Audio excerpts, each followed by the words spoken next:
This jacket cost us thousands, but this roll helped us scale to 7 figures. A few years ago, we ran a clothing brand. It looked good on the outside, but the pricing, we were guessing. We copied competitors. We thought that more sales meant more success until we lost everything. So if you're just starting and trying to figure out how to price your products, here's what we wish someone would have told us before it all went wrong. Now, a lot of people get their pricing wrong, ourselves included. When we first started the business, we didn't have enough knowledge. 10 years of experience, we see that people just make up a random number and that's their price. When someone does have their business, car wash, detailing, Cutting hair. barber shops, you just try to price it as low as possible to where you're still making something to get as much customers as possible. And I think that's what our mindset was back then, because that's what we used to do. That's what we did. We used to sell clothes. So we used to go to like the Amazon, the eBays, our own personal website, look at other websites. And if someone was selling the similar product that we had for 30 bucks, we would probably sell it for 25 bucks. And yeah, we got sales. But I know as we started growing, it became a different story. Yeah. The reason why it became a different story is because a lot of people, like I mentioned, ourselves included, we don't know what goes into the actual cost. Because it's not just how much the product costs, it's everything you see here. There's a lot of expenses that go into it. Like for example, the vinyl. We have the vinyl. The vinyl isn't free. It's relatively expensive. At the same time, in order to do the vinyl, we do need people. We also had to buy equipment to be able to cut the vinyl to make it to our product. The packaging isn't free. And at the same time, there's the labels. These labels, it's just paper. They're cheap, a cent, 2 cents each.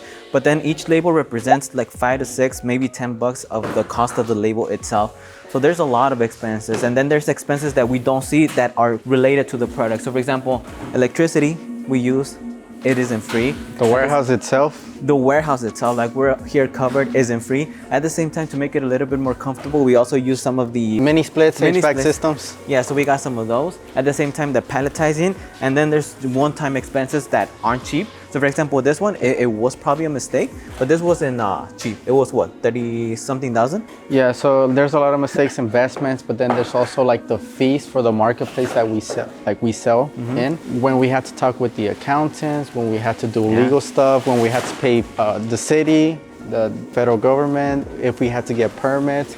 And then on the other side, we have people that are not directly associated to making the product, but we have the office people, we have our media team, we have our HR people. So there's just a lot of different expenses that we don't see. Now, after losing a lot of money in our first business, now when we started our second business, we started to look more at our numbers. At least for us, we're in the e-commerce business, but then in the e-commerce business, there's 2 aspects to it. There's one where you just buy the finalized product. So for example, if you're selling this shirt with the embroidery, you could buy it from overseas, from China, from Vietnam, from wherever, and you have your finalized cost because you're just paying them to make everything from the get-go. Now for us, we're a little bit different, right? Our heavy cost isn't in the product itself. We manufacture it ourselves here. So we buy the raw material and we make it here in our warehouse in the US, in LA. Meaning that there's a lot of expenses. LA is an extremely expensive area.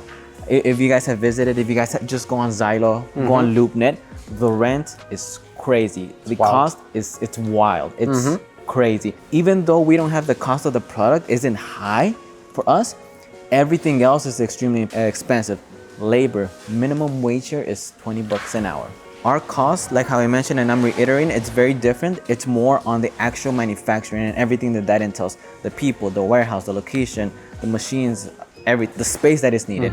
And so our costs are with that. And so I know right now we're gonna go over some of the general vague numbers. Yeah, so like again, if you're gonna start a business in e-commerce or selling product, that's what we do. So that's what we could speak of. If you have another business, then, I mean, can't help you there because we're in e-commerce. But at least for us, our main cost, because we're in manufacturing, we're always gonna have raw material. And let's just say it costs us $1 because like I mentioned, the difference between manufacturing and then buying a already made product is a little bit different in the terms of the cost. We have the shipping.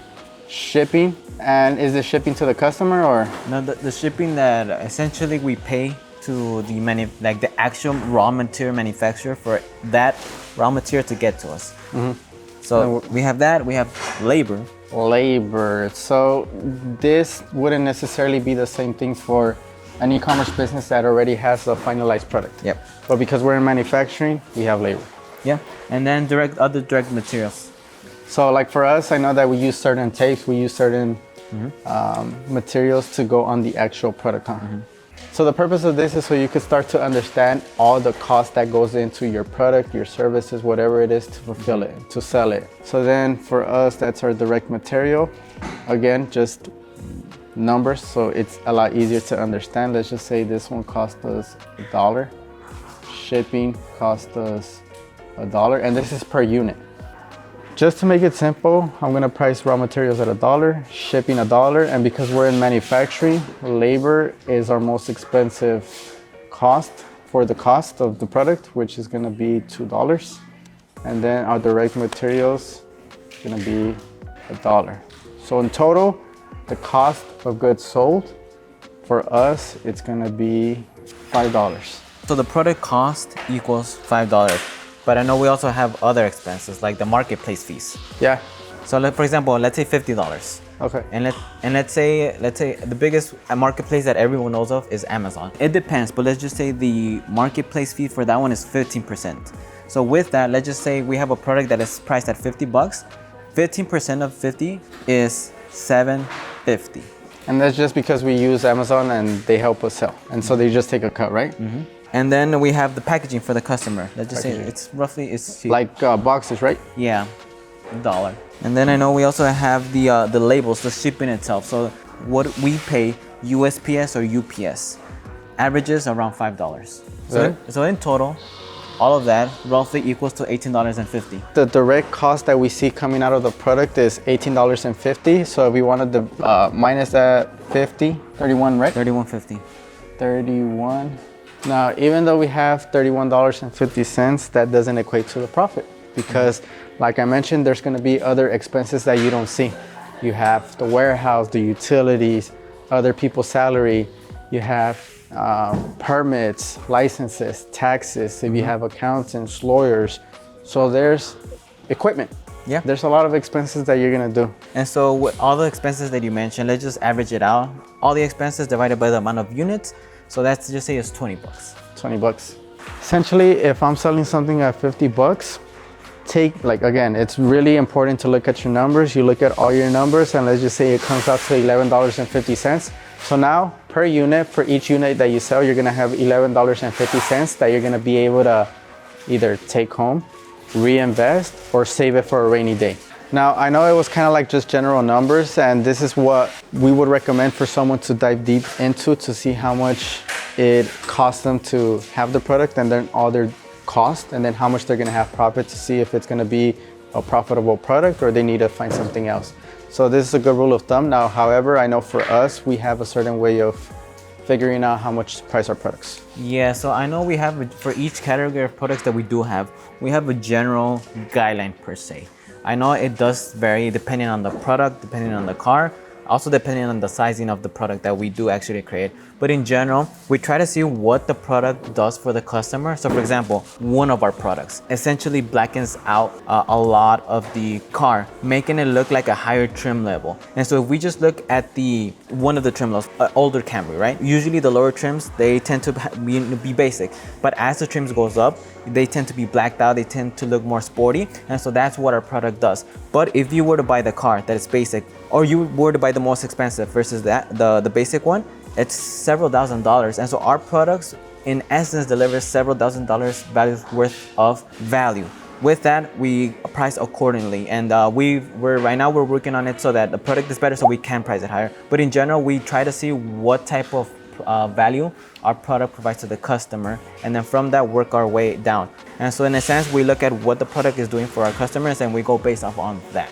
Now, everything we shared might feel a little bit advanced for especially beginners, but what are some of the top takeaways that people watching that are beginners that want to start their business, want to start selling something, maybe a side hustle? What are the top things we would have told ourselves back then? Competitors are a factor, but don't just look at the competitors as a measurement or measuring tape as to where you're supposed to price your products. So definitely that's one of the main ones. That's the mistake that we made. Yeah, so like don't go based on emotion. Don't go like look at your competitors and try to undercut them.